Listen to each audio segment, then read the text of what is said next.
దేశంలో కరోనా కేసులు పెరుగుతున్నాయి. ఇప్పటికే 5 చనిపోయారన్నారు వైసీపీ మాజీ ఎమ్మెల్యే రవీంద్రనాథ్ రెడ్డి. ఏపీలో కూడా కరోనా కేసులు నమోదయ్యాయని, కడపలో కూడా ఒకరికి పాజిటివ్ వచ్చిందని అధికారులు చెప్పారని, కరోనాతో అప్రమత్తంగా ఉండాలని రాష్ట్ర వైద్య ఆరోగ్య శాఖ చెప్పిందన్నారు. ఈ నేపథ్యంలో కడపలో టీడీపీ నిర్వహించబోయే మహానాడు సభను వాయిదా వేస్తే మంచిదని రవీంద్రనాథ్ రెడ్డి అన్నారు. మహానాడు పెడితే భారీగా జనాలు వస్తే కరోనా కేసులు ఎక్కువ అయ్యే అవకాశం ఉన్నందున మహానాడును వాయిదా వేస్తే కొంతైనా కరోనాను అరికట్టిన వారవుతారని రవీంద్రనాథ్ రెడ్డి అభిప్రాయపడ్డారు. తెలుగుదేశం పార్టీ 27, 28, 29వ తారీఖున కడపలో మీటింగ్ అని చెప్పేసి హడావుడి జరుగుతోంది. మరి వాళ్ళకు దీనిపైన అవగాహన ఉందా? కరోనా అనేది ఒకటి వస్తోంది, విజృంభిస్తోంది అని చెప్పేసి వాళ్ళకు ఐడియా ఉందా లేదా అనేది కూడా తెలియదు. కానీ మొత్తం పైన భారతదేశంలో IPL పుణ్యమా అని కరోనా మొదలైంది. అది విజృంభించే కార్యక్రమం జరుగుతోంది. ఇప్పుడు నిన్నటికి అనధికారికంగా 4097 కేసులు అనధికారికంగా భారతదేశంలో నమోదయ్యాయని చెప్పేసి చెప్పడం జరుగుతోంది. అధికారికంగా తక్కువ చూపెడుతున్నారు వాళ్ళు. 267 కేసులు అని చెప్పేసి అధికారికంగా చూపెడుతున్నారు. ఇది కొత్త వేరియంటు JN1 అని చెప్పేసి కొత్త వేరియంటు. ఇది కొంచెం క్రిటికల్గానే ఉంటుంది అని చెప్పేసి కేంద్ర ప్రభుత్వం అధికారులు ప్రకటించిన పరిస్థితి. సో అదే కాకోకుండా నిన్నటి వరకు 5 మంది వివిధ రాష్ట్రాల్లో, కేరళలో అయితేనేమి, గుజరాత్లో అయితేనేమి, మిగతా చోట ఒక 5 మంది చనిపోయిన పరిస్థితి కూడా కనపడుతోంది. సో ఇటువంటి పరిస్థితుల్లో మహానాడు కార్యక్రమాన్ని వాయిదా వేసుకుంటే చాలా మంచిది. ఎందుకంటే వాయిదా వేసుకుంటే కొంత ఈ భారతదేశంలో కాదు, ప్రపంచానికి కరోనా విజృంభించే విధంగా అవకాశం ఉండదు.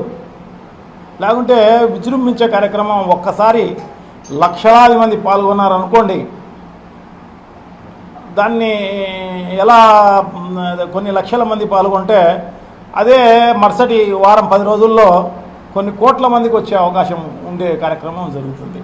ఇది ప్రపంచంలోనే విజృంభించే కార్యక్రమం కూడా జరగవచ్చు. అది నిన్న అనుకుంటా మన ఆంధ్ర రాష్ట్ర ప్రభుత్వం కూడా అప్రమత్తంగా ఉండాలి అని చెప్పేసి వాళ్ళందరికీ, ప్రజలకు అప్రమత్తంగా ఉండండి, అధికారులు అప్రమత్తంగా ఉండండి, కరోనా విజృంభిస్తోంది అని చెప్పేసి నిన్ననే గైడ్లైన్స్ ఇవ్వడం జరిగింది రాష్ట్ర ప్రభుత్వానికి సంబంధించిన అధికారి. So medical and health commissioner అనుకుంటా. సో ఇది గైడ్లైన్స్. ఎందుకంటే 4 కంటే ఎక్కువ ఎక్కడ కూడా గుమికూడకూడదు. కూడినా కూడా తగు జాగ్రత్తలు తీసుకోవాలి, మాస్కులు ధరించాలి, చేతులు ఎప్పటికప్పుడు కడుక్కోవాలి శుభ్రంగా సబ్బుతో. సో ఇవన్నీ ఇన్స్ట్రక్షన్స్, ఇవన్నీ కూడా చెప్పిన పరిస్థితి కూడా ఉంది అన్నమాట. అంతెందుకు మా కడపకు సంబంధించి కూడా నిన్న రిమ్స్ హాస్పిటల్లో ఈ నంద్యాల జిల్లాకు సంబంధించి ఒక 75 ఏళ్ల మహిళ కరోనా కేసు వచ్చింది అని చెప్పేసి పొద్దున పూట కరోనా ఉంది అని చెప్పేసి ఆ సూపరింటెండెంట్ ఇచ్చిన స్టేట్మెంట్. అది కోవిడ్ కు భయపడి మహానాడుకు ఎవరూ రారనే భయంతో కరోనా కేసు లేదని చెప్పిస్తున్నారనే అనుమానాలు వ్యక్తమవుతున్నాయి. కోవిడ్ నిర్ధారణ అయిందని రిమ్స్ సూపరింటెండెంట్ చెబుతుంటే జిల్లా వైద్యాధికారి కోవిడ్ లేదని చెప్పడంపై పలు అనుమానాలు వ్యక్తమవుతున్నాయి. కోవిడ్ పాజిటివ్ కేసు ఒకటి అడ్మిట్ అయిందండి. ఆమె చాగల్మరి నుంచి వచ్చారు, ఆర్లగడ్డ మండలం నుంచి. ఆమె 75 years ఓల్డ్ ఫిమేల్ పేషెంట్. ప్రస్తుతానికి అయితే పేషెంట్ కండిషన్ స్టేబుల్ గా ఉంది. ఐసోలేషన్ వార్డ్ లో పెట్టి ట్రీట్మెంట్ ఇస్తాం. కడప కరోనా కేసును దాచిపెట్టి సో ఇప్పుడు ఆ రకంగా రిమ్స్ సూపరింటెండెంట్ మరి ఆమెకు తెలిసి చెప్పిందో అంటే ఇట్లా జరుగుతుందని తెలియక చెప్పిందో కానీ మొత్తం పైన వాస్తవం తెలియజేసింది ప్రజలకు. తెలియజేస్తేనే అది వైరల్ అయ్యేపాటికి అప్రమత్తం అయిపోయి మళ్ళీ తెలుగుదేశం పార్టీ వాళ్ళు అప్రమత్తమైనారో లేకుంటే మన జిల్లా అధికారులు అప్రమత్తమైనారో ఇమ్మీడియట్గా డిఎంఎన్హెచ్ఓ గారిని అక్కడికి పంపించేసేసి ఇది కరోనా కాదు ఊరికి అనుమానం మాత్రమే వ్యక్తం అని దాన్ని మభ్యపెట్టే కార్యక్రమం చేసిన పరిస్థితి అన్నమాట. చూడండి, ఎందుకు మభ్యపెట్టాలి? ఇది కరోనా వచ్చిందనుకోండి నిజంగా కూడా ఎంత దారుణమైన పరిస్థితి ఎదుర్కోబోతుంది ఈ కడప అయితేనేమి, దాని తర్వాత ఈ రాష్ట్రం అయితేనేమి, ఈ దేశం అయితేనేమి, ప్రపంచం అయితేనేమి. వీళ్ళకు ప్రజలంటే లెక్కలేదు తెలుగుదేశం పార్టీకి సంబంధించి. గతంలో కూడా మనం చూసినాం, చాలా ఉదాహరణలు చూసాం. గతంలో గోదావరి పుష్కరాలు జరిగాయి.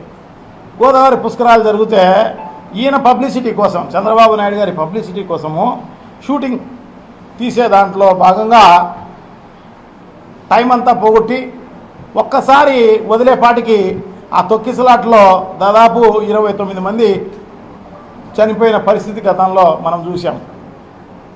అంతెందుకు మొన్న ఎలక్షన్లలో కూడా కందుకూరులో అనుకుంటా ఒక చిన్న సందులో మీటింగ్ పెట్టినారు. చిన్న సందులో, ఎందుకంటే పెద్ద వీధుల్లో పెట్టినారనుకోండి జనం రాలేదని అంటారన్న ఉద్దేశంతో చిన్న సందులో పెట్టడం జరిగింది అన్నమాట. చిన్న సందులో పెట్టి ఆ అంగళ్ళ పైన ఏమన్నా ఉండేవాళ్ళు ఆడ అంతా కూడా ఉండి అది పడి తొక్కిసలాట్లో దాంట్లో 8 మంది చచ్చిపోయిన పరిస్థితి. అదే కాకోకుండా ఇంకో ఊరిలో కూడా మొన్న ఎలక్షన్లోనే జరిగిన పరిస్థితి అన్నమాట. గుంటూరుకు సంబంధించి చంద్రన్న కానుక అనే ఒక ప్రోగ్రాం పెట్టడం జరిగింది అన్నమాట. ఏదో ఎన్ఆర్ఐ క్యాండిడేట్ అక్కడ ఎంపీ క్యాండిడేట్ అనుకుంటా.